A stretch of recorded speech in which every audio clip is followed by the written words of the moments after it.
Queria falar um pouquinho sobre o reino de Deus e as cidades. Como Jesus experimentou a sua missão, realizou a sua obra e participou ativamente da cidade de Galiléia, da cidade de Nazaré, Jerusalém, Judéia, Decápolis, por todas as cidades onde ele passava. Como que a presença de Jesus e a presença e chegada do reino de Deus, ela muda a história de uma cidade. Eu acho esse tema extremamente importante e necessário, porque a gente tem experimentado um momento de crise, um momento de muita decepção na nossa nação, e aqui eu não quero culpar ninguém, eu quero poder olhar para um espelho e ver as minhas falhas, a minha falha como igreja, as nossas falhas como igreja, ao invés de apontar o meu dedo sinalizando quem está certo ou quem está errado. E observar a questão do reino de Deus e as cidades, olhando especificamente para o ministério da pessoa de Jesus, é importante para a gente voltar a ser refém da esperança e acreditar sempre que o reino de Deus é transformacional, que o reino de Deus é integral, que a missão de Jesus e que a missão da igreja abrange todas as carências humanas.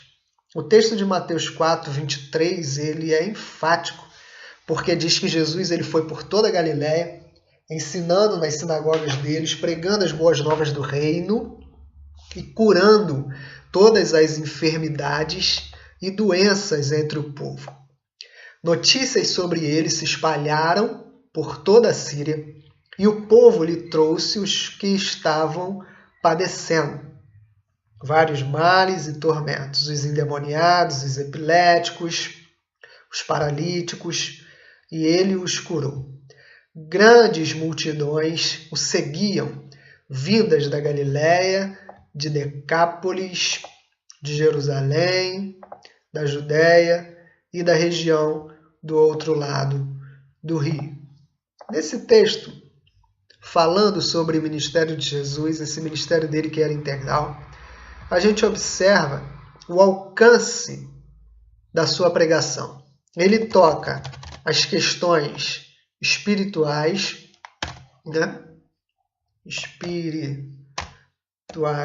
ele toca a questão espiritual, ele toca o corpo, ou seja, ele toca o físico, ele ministra nas necessidades emocionais e ele também desperta a vocação, ele também desperta todos os aspectos vocacionais.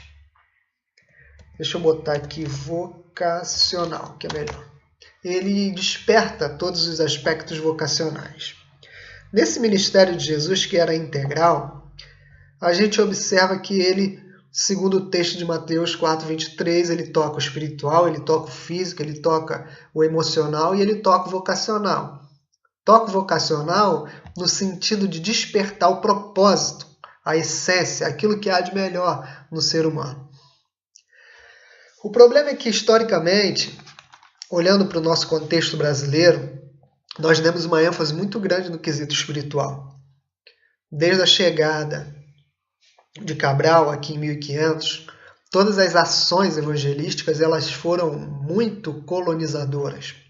A própria Ana Alzira Nascimento, no livro dela Evangelização ou Colonização, diz que quando chegou tanto o catolicismo quanto os primeiros protestantes, as obras de evangelização não eram movidas pelo relacionamento ou pelo diálogo, mas as obras eram muito mais imperialistas e colonizadoras, observando o nativo como outro, olhando o índio como outro, olhando o negro como outro e olhando o brasileiro de cima para baixo como ele fosse alguém que não tivesse o que compartilhar, o que se relacionar, o que dialogar. Ou seja, de maneira resumida, o que a Ana Alzira e todos os historiadores de missões dizem é que nesses 500 anos nós tivemos uma pregação e uma evangelização que foi muito mais imperialista, impositiva, muito mais colonizadora do que dialogal. e uma missão muito mais voltada para as questões espirituais. Eu tenho preocupação em anunciar para você o reino de Deus, para você aceitar Jesus e ir para o céu. Agora, os seus problemas físicos, os seus problemas emocionais, os seus problemas vocacionais, isso aí eu não tenho nenhum tipo de preocupação. Quando a gente olha para o ministério de Jesus, a gente vê que há uma distorção naquilo que nós, como protestantes, fizemos ao longo desses 500 anos, dando ênfase a apenas um quesito dessa missão, e aquilo que Jesus fez, porque ele ministra em todas as dimensões do ser humano. Ele ministra no espiritual, ele ministra no físico, ele ministra nas questões emocionais e ele desperta também o propósito vocacional do ser humano. Então, olhando para o ministério de Jesus, a gente observa que quando o reino de Deus chega numa cidade, a preocupação não é apenas no quesito espiritual. A preocupação não é colonizadora.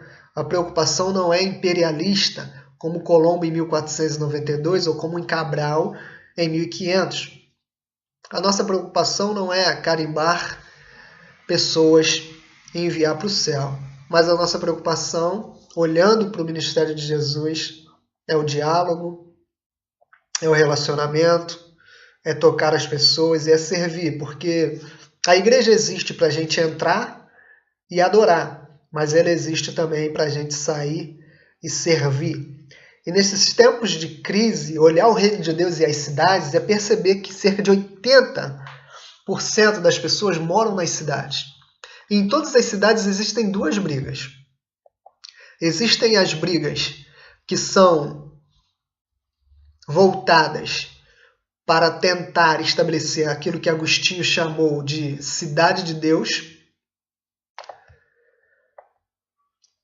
E existe, por outro lado, uma guerra, no sentido espiritual, de toda a cidade e a construção dos valores da Babilônia, que tenta destruir os valores da cidade de Deus.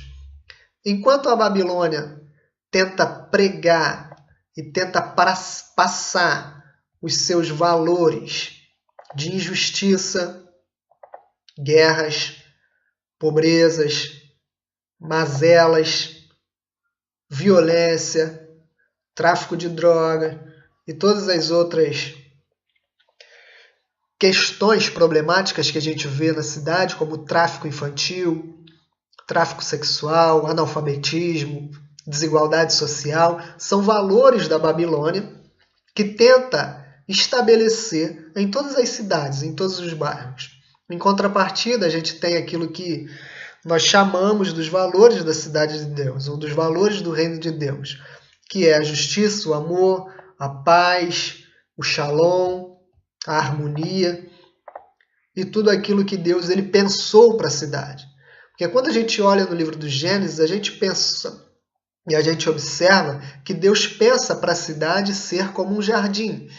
E aí o projeto de Deus, que era um jardim, ele passa por algumas transformações e por alguns, digamos assim, por alguns equívocos por causa do olhar humano e da queda, e acaba que aquilo que Deus ele tinha estabelecido em Éden, no Gênesis, ele vai praticamente se perder por causa da arrogância, das mazelas do pecado humano. Então, quando a gente olha para todas as cidades, sobre a primazia e sobre o objetivo do reino de Deus, a gente enxerga que há essa luta. Você acreditando ou não, há uma luta espiritual, há um domínio onde a Babilônia quer levantar os seus valores e governar uma cidade. Por outro lado, o reino de Deus, os agentes de Deus, as pessoas que lutam por justiça, amor, paz, harmonia, educação de qualidade, querem estabelecer os valores da cidade de Deus em todos os lugares aonde for possível, ministrando de modo integral as necessidades humanas. E olhando a partir desse crisma, desse reino de Deus que ele é transformacional, a gente entende que, tocando as pessoas, nós tocaremos as ruas, tocaremos os bairros e tocaremos as cidades. Eu sei que o momento do Brasil é um momento muito delicado e de repente você está observando essa breve aula e está tentando fazer um link com a nossa realidade e não vê muita transformação. Todavia, eu creio que a nossa cidade, por pior que ela esteja, ela ainda está muito melhor do que se não houvesse a igreja. Se a igreja não houvesse, se a igreja não existisse, se a igreja não estivesse trabalhando de forma espiritual, física, emocional, vocacional, em todas as cidades onde ela está, eu tenho certeza, meu irmão, que as mazelas e os problemas da cidade eles seriam muito piores. Todavia, o que nós estamos fazendo e o que nós precisamos fazer ainda é muito, muito, muito, muito distante daquilo que Cristo fez e daquilo que os nossos irmãos no decorrer da história eles caminharam e eles fizeram. Então nós precisamos olhar o reino de Deus de maneira transformacional, entender e crer que ele tem o poder e é o único que tem o poder para tocar em todas as carências humanas. A gente sabe a importância das ONGs, a gente sabe a importância dos movimentos sociais, a gente sabe as importâncias da cultura, a gente sabe a importância das outras religiões, a gente sabe a importância da educação, a gente sabe a importância de muitas coisas que são boas na cidade. Todavia, eu não acredito em nenhuma outra instituição que tenha o poder para tocar todas as carências do ser humano. A igreja ministra no quesito espiritual, a igreja ministra no quesito emocional, a igreja ministra no quesito físico e a igreja ministra no sentido vocacional. Porque, como eu disse, nós entramos na igreja para adorar e nós saímos da igreja para servir. Só que esse reino que é transformacional e que nós observamos aqui no Evangelho de Mateus, capítulo 4, versículo 23, infelizmente, quando ele chegou aqui no Brasil, ele não tomou o tamanho, a relevância que nós precisávamos. Nós tivemos algumas características que elas impediram a relevância do cristianismo no Brasil. Porque primeiro chegaram os nossos irmãos católicos, até em 1492, quando Colombo chega na América, a primeira coisa que ele faz é fincar uma cruz. E em 1500, quando Cabral chega e todas as suas caravanas no início do século XVI, nós observamos que foram os nossos irmãos católicos que chegaram primeiro e depois nós tivemos duas avalanches de missão. A primeira avalanche nós geralmente nomeamos como um protestantismo de imigração, que foi a chegada dos nossos irmãos luteranos no sul.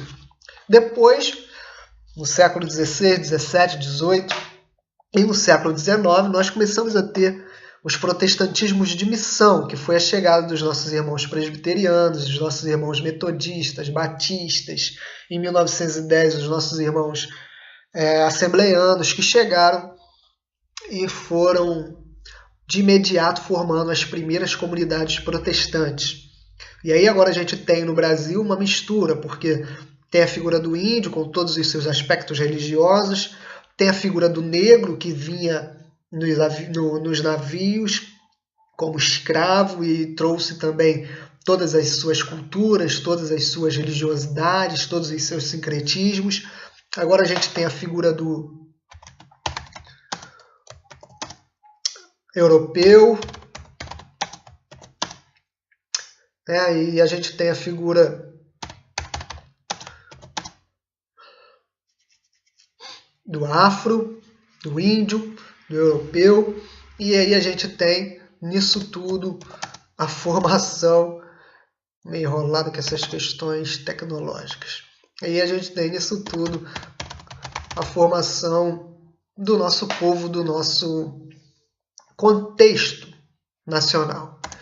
Então, o índio tinha todas as suas mazelas, mas também tinha e tem todos os seus benefícios culturais e toda a sua relevância cultural. O europeu tinha as suas mazelas, mas também teve e tem todos os seus benefícios culturais. O afro, a mesma coisa, e a formação do brasileiro, do nativo, do nacional, a mesma coisa. Então, todas essas misturas, todas essas religiosidades formou um sincretismo brasileiro, uma cultura que é única e específica da nossa nação.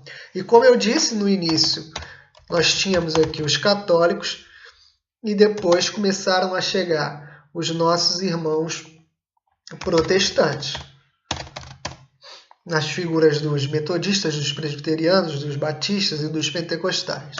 Enfim, por que eu estou falando nisso? Porque a figura do católico e a figura do protestante, ele poderia ter sido muito mais relevante se não houvessem alguns problemas. Qual foi o primeiro problema? Por que o protestantismo ele não se estabeleceu de maneira mais relevante? Em primeiro lugar, por causa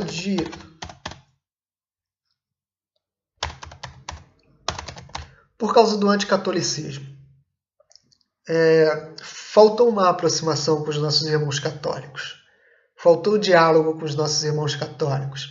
E ainda hoje a gente observa em muitas igrejas e em muitos irmãos esse preconceito com a Igreja Católica, com os nossos irmãos católicos, tratando o católico como muito diferente de nós, como se não fosse parte de nós. Esse foi um dos problemas que nós tivemos pela falta de relevância do cristianismo no Brasil. Foi esse anticatolicismo. Houve um confronto com o catolicismo. E houve uma outra situação que também teve um grande problema, que foi a teologia da peregrinação. O que é a teologia da peregrinação? A teologia da peregrinação, ela dizia que nós estamos no mundo, mas nós não pertencemos a ele. Acaba que eu tento falar rápido e às vezes embola, mas é por causa do vídeo para não ficar tão grande, por isso que eu estou tentando correr o mais rápido possível. A teologia da peregrinação, ela dizia isso. Olha, nós estamos no mundo, mas nós não somos no mundo. Em breve a gente vai embora, então os problemas culturais, os problemas nacionais, todas as mazelas da cidade, isso aí Jesus vai resolver quando ele voltar. Então havia esse bloqueio, esse antidiálogo com o catolicismo, havia essa teologia da peregrinação e também houve muita ruptura cultural. Os nossos irmãos não souberam trabalhar com a cultura local.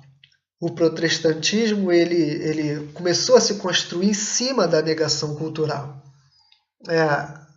Tomando como, por exemplo, os missionários Daniel Bergman da Ravin, quando chegaram em 1910, vindo da Europa, vindo da Suécia, tinha todo um contexto europeu. Por exemplo, lá fora usava-se terno e gravata. Quando eles chegaram em Belém do Pará, continuaram usando as suas características culturais da Europa. E ainda hoje, uma das marcas da Assembleia de Deus é a utilização do terno e gravata. Então, houve uma ruptura cultural. Ou seja, não foi dado relevância, à cultura do povo brasileiro. O samba, a feijoada, o pagode, o hip hop, a cultura do índio, a cultura do afro, a cultura do europeu, a cultura que forma a nossa sociedade. Um outro problema a gente vê que é o fundamentalismo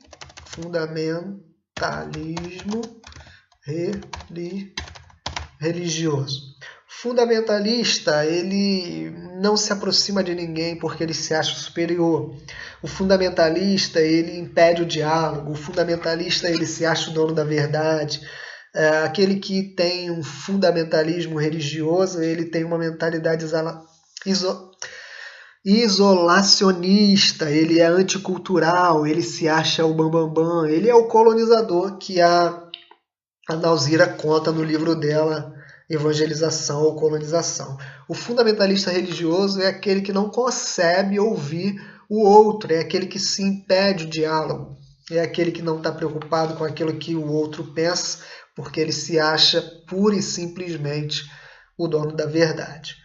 Então, esses problemas né, de anticatolicismo, essa teologia da peregrinação, onde eu não me importo com o mundo, porque eu não sou do mundo, essa ruptura cultural, onde eu não me envolvo com a cultura e com os problemas da cidade, e esse fundamentalismo religioso foram questões que, infelizmente, impediram uma maior relevância dentro do nosso contexto nacional.